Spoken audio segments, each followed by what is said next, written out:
At 2 in the morning, her husband pushed her out of a moving car. He didn't stop. He didn't look back.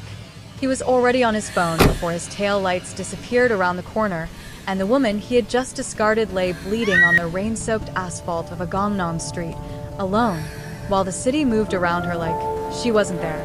What Dominic didn't know, what he couldn't have known, was that the building above her was not empty. The penthouse light was on. And the man standing at that window had seen everything. Who was she? That's the question you need to hold right now, because the answer changes everything that comes after. Her name was Mira, 24 years old. Light golden brown skin that seemed to hold light differently than everything around it. Wide dark eyes that were direct and impossibly warm. Full lips, the kind of quietly extraordinary face that made people lose the thread of what they had been saying. She was strikingly curvy, full hips, an hourglass shape that rooms noticed before she spoke. And she moved through the world with the particular ease of someone who had never once apologized for taking up space. She had grown up in Atlanta. She had a graduate degree from Columbia. She had worked in New York, Chicago, Paris. She had won the most prestigious art curatorial fellowship in East Asia at 24 years old, and she had flown to Seoul to spend a year building something she believed in completely. She had also, in what she now understood was the worst decision of her life, brought her husband with her. Dominic Beaumont was 42, white American, the kind of handsome that looks like confidence from across a room and reveals itself up close to be something considerably colder. He was an investment broker, charming in the practiced way of someone who had learned early that his appearance and his accent opened most doors, and cruel in the specific, unexamined way of a man who had never once been meaningfully challenged by a consequence. The marriage had been failing for a year. Mira had been trying to hold it together. Dominic had been doing something else entirely.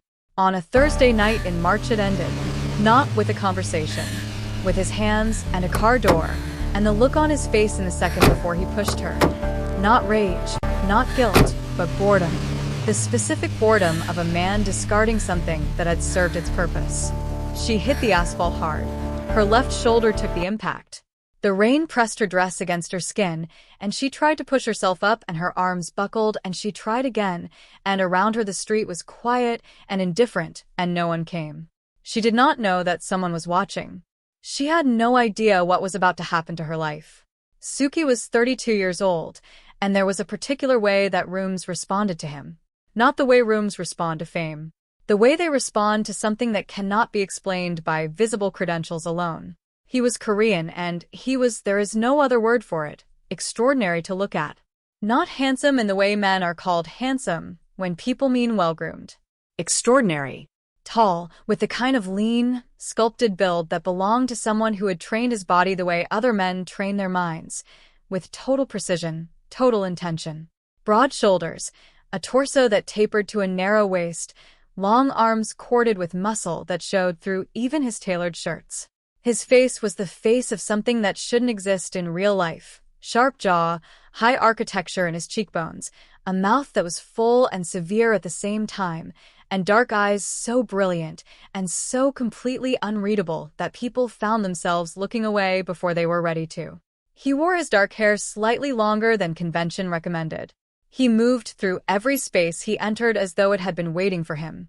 Women forgot their sentences around him. Men became very careful. His name was Suki. And in certain rooms, in certain countries, that name made conversation stop. Not from celebrity.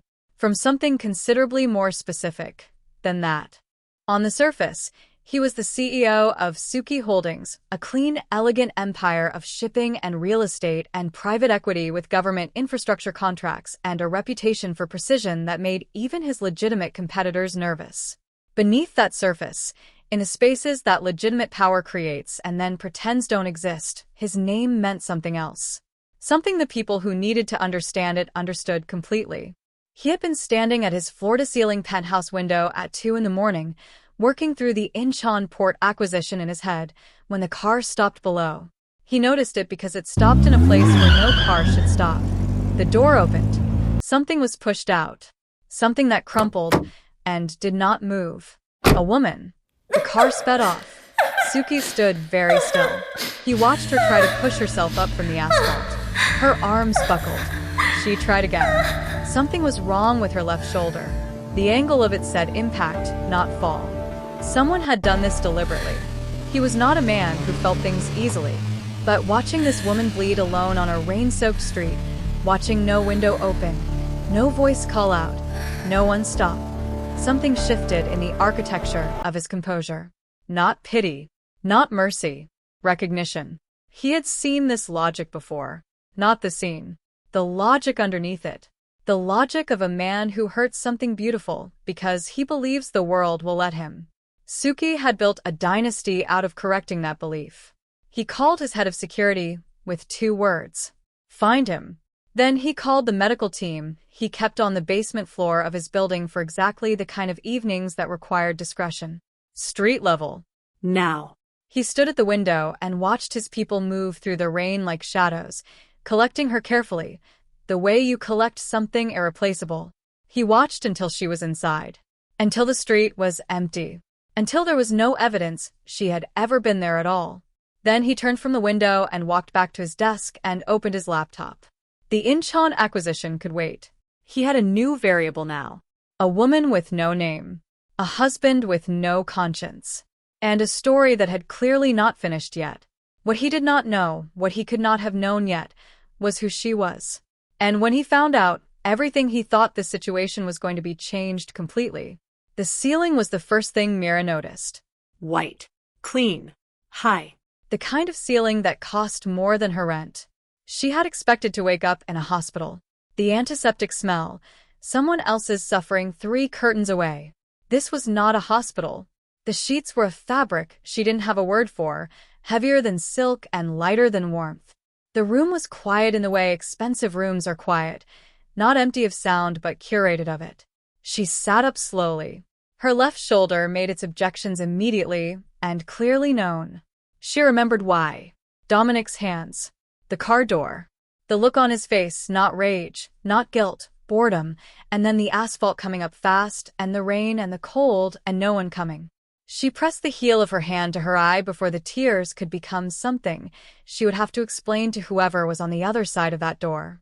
The door opened. A woman entered, small and precise, carrying a tray. Hot broth, water, 2 small pills. And a card with a single line of text. You are safe. Do not leave until you are ready. S. Mira stared at the card for a long time. She looked around the room with new eyes. The art on the walls. She recognized 2 pieces immediately. A Park Seo bow from the early 70s, worth somewhere near $4 million. A small Agnes Martin she had only ever seen inside major museum collections. Whoever owned this room was not just wealthy. They were cultivated. They understood what beauty was worth. She drank the broth because her body demanded it. She took the pills because her shoulder was on fire and she was not too proud to accept relief. But she did not stop thinking about the card. Not the message, you are safe. The presumption of it. The authority. The way it didn't ask or hope but simply declared, as though the person who wrote it had the actual power to guarantee what they said. Most people promise safety and deliver nothing. This felt different. This felt like a man who didn't make promises he didn't intend to keep. And that, more than the art, more than the extraordinary sheets, frightened her in a way she hadn't expected. Because she had been alone for so long. And nothing is more dangerous to a woman who has learned to survive loneliness than the sudden, undeniable sense that someone is paying very close attention. She told herself she would leave as soon as she could walk without pain. She did not know that her husband's world was already quietly beginning to collapse. She did not know that the man who had written that card had spent the night learning everything about her. She did not know that what he had found had changed the nature of this entirely. Min Tae-jun had worked for Suki for 11 years.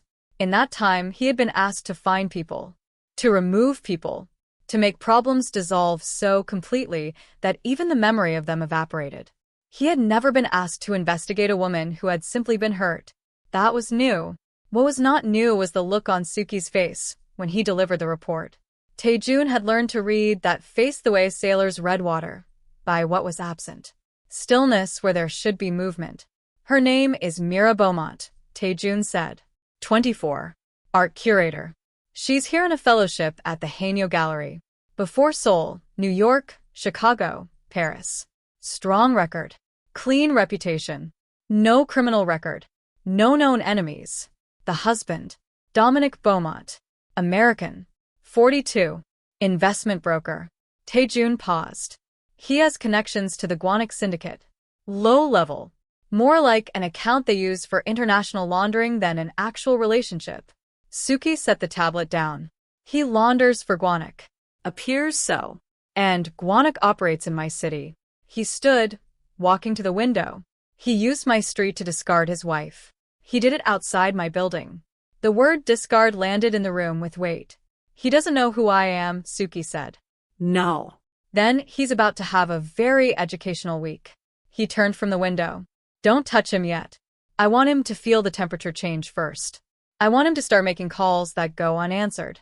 I want him to understand something is wrong before he understands what. And the woman? Suki looked at the ceiling. She stays until she's ready to leave. And when she does, she leaves knowing she has options. After Taejun left, Suki opened his laptop, pulled up the gallery's website, looked at Mira Beaumont's professional photograph for the first time. She was looking directly at the camera, eyes steady, no performance in them. A woman who had decided, quietly and irreversibly, not to let the world diminish her. He closed the laptop. Whatever Dominic Beaumont thought he had thrown away, he had absolutely no idea what he had lost. But that wasn't the part that changed everything. Because what Taejun had buried at the end of his report, formatted like a footnote, that was the part that changed everything. Suki read it twice before it landed. Mira Beaumont was the granddaughter of Leroy Beaumont. He sat with that information for 4 minutes before moving. Leroy Beaumont was not a name most people in Seoul would recognize. But Suki was not most people. Leroy Beaumont had been, in the 80s and early 90s, the most powerful Black American figure with Pacific Rim connections. Not a household name, something more precise than that. A man who had operated in the gray space between governments and organizations that legitimate power creates and then pretends doesn't exist. He had died in 2019, peacefully, in Atlanta, at 81 years old. But his network had not dissolved. It had gone quiet. It had distributed itself through legitimate channels. It had waited, the way patient things wait, for a reason to reconstitute. Suki understood immediately. Mira had not known her grandfather's reach. She was an art curator. She had been raised at a careful distance from that world, deliberately, meticulously. But clean did not mean unprotected. It meant protected in ways she couldn't see. There were people, serious people Suki himself gave a certain respectful professional distance, who would have been made aware the moment Leroy Beaumont's granddaughter was harmed on Korean soil. They would be aware by now. He made a call. A number he had not dialed in 3 years. It was answered on the second ring. "I know why you're calling," said the voice. A man in his 60s, American. "Is she safe?" "Yes." "The husband?" "Being handled." A pause. Then, with a weight that carried decades in it. "Leroy would have liked you, I think. You move like he did. Quiet and then total." Suki said nothing. "She doesn't know?" The voice continued. "About any of it?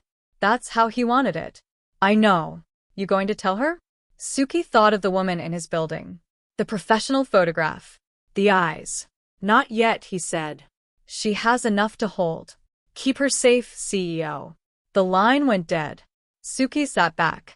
He had understood, when he made the call, that this was no longer a matter of a man correcting an injustice he had happened to witness. This was him stepping into a situation with a history, a deep and territorial history, and declaring himself responsible for its resolution. He had done it anyway. He was not sure, sitting there, why that felt less like strategy and more like something else entirely. Suki met her on the second day. He had intended to give her privacy. He had no intention of inserting himself into her recovery.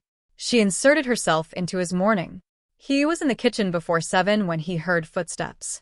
Not the footsteps of a threat, slightly uneven, careful, someone favoring their left side. She walked in wearing borrowed clothes, a white shirt too large for her shoulders, dark trousers cinched at the waist. The fabric did nothing to conceal the curves beneath, the full sweep of her hips, the weight of her figure, The way she filled every borrowed inch of clothing like it had been tailored for her after all. Her hair was loose. She looked like she had slept 4 hours and thought very hard during the remaining 4. She was, even in borrowed clothes with shadows under her eyes, so strikingly beautiful that he registered it as a structural fact about the room. She stopped when she saw him. Most people, encountering Suki for the first time in his own space, did one of 3 things. They deferred. They overcorrected into false confidence. Or they went very still with animal awareness, which was the most honest response, and he respected it most, because it meant they were reading the room correctly. Mira looked at him the way she had looked at the camera in her professional photograph. Directly. Without performance. But he watched her eyes move, the involuntary fraction of a second where they registered what they were looking at, and he recognized the effort it cost her to keep her face neutral. He was used to that. He had never decided how he felt about it. With her, for the first time, he noticed he was paying attention to her answer. "Yes," she said. "Suki," he said. "Coffee?" She blinked. She had prepared for something other than hospitality. "Sure," she said. He made it without asking how she took it. He had noted it in her file. Black, no sugar. He handed her the cup. She wrapped both hands around it and looked at him over the rim with those wide, dark eyes. "I'm not going to ask how I got here," she said. "I'm going to assume the alternative was worse. The alternative was the pavement." "Right." She sipped. "I'm not going to say thank you." He raised an eyebrow. "Not offense. Genuine interest. Because I don't know yet what this is," she said. "And I've learned not to thank people before I understand what they want from me." Suki looked at her for a long moment. Something moved behind his eyes, a kind of recalibration he was careful not to let reach his face. She had just said, in 12 words, the most strategically intelligent thing anyone had said to him in a social context in months. "Nothing," he said. She didn't believe him. He could see that clearly. And he respected it. "Then I'm leaving today," she said. "You could," he said. "But there's something you should know first. About Dominic." She set the cup down. Her hands were steadier than her eyes. "Tell me." He told her about Guanik. Not everything. He gave her the architecture, without the rooms. Her husband was not simply a cruel man. He was a connected one. And the people he was connected to would not be pleased to learn that his estranged wife was being housed and noticed and protected by someone on the opposing side of a very old equation. Mira listened without interrupting. When he finished, she was quiet for a long time. "So, me being here puts you at risk?" "No," he said. "It puts Dominic at risk. For the first time in his life." She looked at him then. Really looked. Whatever she saw behind his composure made her pick up the coffee cup again and drink. She didn't say thank you. But she didn't leave either. And Suki understood in the specific, unambiguous way that he understood most things, that this was no longer a situation he was going to be able to categorize as cleanly as he had intended. It started small for Dominic. A meeting rescheduled with no explanation. An email unanswered for 36 hours. A handshake lunch canceled 10 minutes before he arrived. By the second day of silence, Dominic drove past the building on the street where he had left her. A reflex, not a plan. He slowed the car. The building was glass and steel. There was a name above the entrance in small, precise letters he had never thought to look up. Suki Holdings. Something moved in him that he would not yet call fear. He drove to his apartment and spent 2 hours doing what he should have done before he ever stopped his car on that street. Reading about Suki. The controlled, publicly acceptable version of it was enough. And then the name appeared in other places. Articles about organized crime in Seoul that used careful language. A single line of a State Department brief he had once accessed and entirely forgotten about until this moment. He stood up from the desk, so fast his chair rolled back and hit the wall. He called Park again. This time the man answered. "Don't call this number again," Park said. The line went dead. Dominic stood in his apartment with his phone in his hand and felt, for the first time in his adult life, the sensation of a trap. Not one that had already closed. One in the slow, inevitable process of closing. He thought about Mira. Not with guilt. with the cold, clarifying terror of a man realizing that what he had thrown away had been found by someone who collected exactly that kind of thing and did not return what he collected. He would call her directly. He thought that if he could just reach her, just explain, he could stop whatever was moving toward him. He had no idea the call would be intercepted. Suki listened in the back of a car moving through evening traffic. Dominic's voice was smooth at first, practiced. "Mira, I know you're angry. I just need you to hear me out. I made a terrible mistake. I wasn't in a good place that night and I said things, I did things." Suki noted the language. Said things. Did things. The passive construction of someone describing violence without naming it. "I need to know you're okay. I need to know where you are." There it was. Not "I need to know you're okay. I need to know where you are." The subordinate clause that revealed the actual purpose of the call. He listened to Dominic's voice shift as it went unanswered. Smooth to strain to the particular frequency of a man beginning to understand that no one was going to give him what he came for. Suki ended the monitoring feed. He looked out the window at Seoul. He called Taejun. "Move the timeline forward," he said. "I want Gwanik's leverage over the Beaumont account severed by Friday." Clean. Untraceable. And Dominic? Suki thought about the voice on the call. The way it had said her name. He keeps nothing, he said. The contracts, the accounts, the Seoul visa. By Friday, he should understand that he has no reason to remain in this city. And if he doesn't leave? The car stopped at a light. Through the window, Seoul moved in its ordinary, glittering way. Then Friday becomes Saturday, Suki said. And Saturday is a different kind of conversation. It was Mira who spoke first on the rooftop. She had come up at 9 with 2 glasses of wine she had found in his kitchen. He had joined her 17 minutes later, without explaining the delay. They stood looking at the city, Seoul spread below them like something arranged specifically to be looked at from this height. "My grandfather used to say," she began, not looking at him, "that the most dangerous people in any room are the ones who already know what they want before they walk in." He said nothing. He said it like a warning, she continued. But the older I got, the more I thought he meant it as a compliment. She turned her wine glass in both hands. "He died when I was 22. I only really understood him in the years after." She paused. "He was a complicated man. He'd done things. I grew up not knowing the scale of it. But I felt it. The way people moved around him. The way his phone calls came at strange hours." Another pause, softer. "The way he looked at me sometimes, like I was something he'd built a wall around." "He was protecting you," Suki said. She turned to look at him. The specificity of his tone settled something in her face. "You know who he was?" Not a question. He met her gaze. "Yes. And you knew when I was brought here?" Not immediately. By the next morning. She turned back to the city. He watched the composure hold. Watched something beneath it shift like tectonic plates finding new alignment. "So I'm not just a woman you helped," she said. "You were always just a woman I helped," he said. "The rest is context." She was quiet for a long time. "My grandfather would have hated Dominic," she said eventually. "I know. He would have done something about it. I know that too." She looked at him again, and her face was different now. Not softer, not harder, but more precise. As though she had been looking at him through a layer of unknowing, and that layer had been removed. "Are you doing something about it?" "It's already done," he said. She held his gaze for a long moment. Then she lifted her wine glass and touched the rim of it lightly to his. A gesture that was not quite gratitude and not quite alliance, but something between them that didn't have a name yet.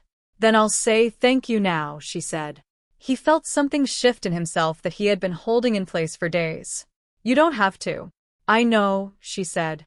"That's why I'm saying it." They stood there in the dark above the city and did not speak again for a long time. Neither of them moved away from the other. The warm night air moved between them and Seoul burned below, and it was the first evening in years that either of them had spent not entirely alone. It would not be the last. Dominic Beaumont left Seoul on a Thursday. Not by choice. Or, rather, by the choice that is made when every other choice has been removed. His accounts were frozen. His visa denied. His access to every system he depended on suspended. He did not try to see Mira before he left. He knew enough by now to know that door would not open. At Incheon Airport, he looked up Suki one more time. Scrolled through photographs.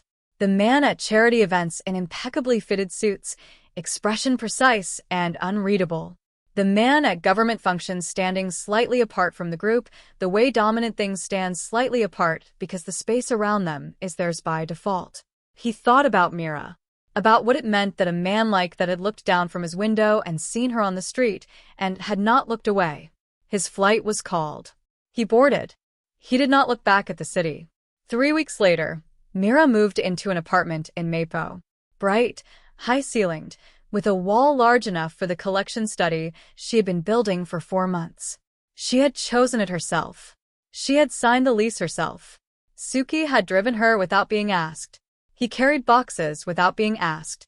He stayed 2 hours, and when he left, he stood in the doorway looking back at her with that particular quality of attention she now understood was not surveillance, but something more considered than that. Something with no clean category in the language of people who had not yet decided what they were to each other. You'll be fine, he said. I know, she said.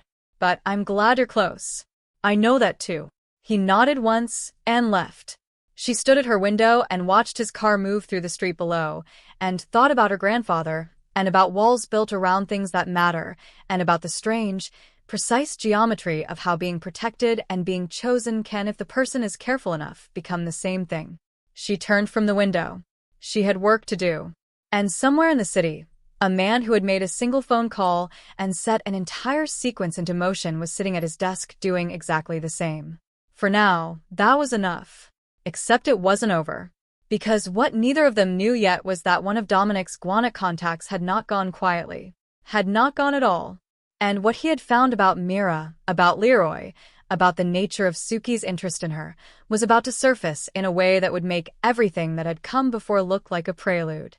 Suki had spent 11 years making certain that nothing he cared about was ever used against him.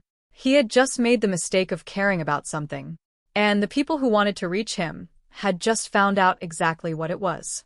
The real war hadn't started. It had just found its reason. Subscribe to Soulmate Stories right now, because what comes next is where this story stops being about revenge and starts being about something neither of them planned for. And leave a comment answering this. At what exact moment did you realize Suki was already gone for her? Because there is a specific moment. I want to know if you caught it.